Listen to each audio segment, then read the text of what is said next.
8 โมงกับ50 นาทีแล้วนะครับทะเลแหวก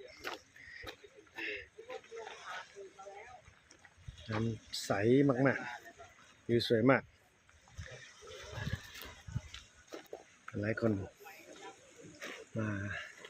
ใกล้ชิดกับทะเล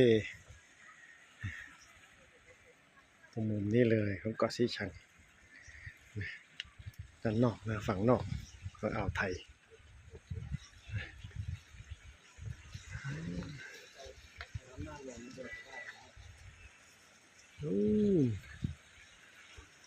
เมืองพัทยาอยู่นู่นนะครับนี่คือแหลมฉบังนั่นคือพื้นที่ของท่าเทียบเรือPIของบางจากปตท.ไอออยล์ไม่แหวกนั้น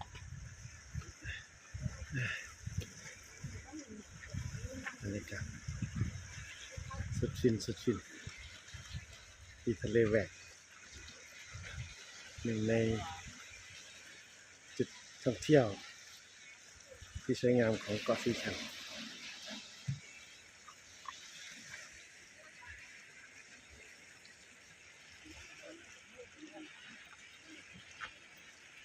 สวย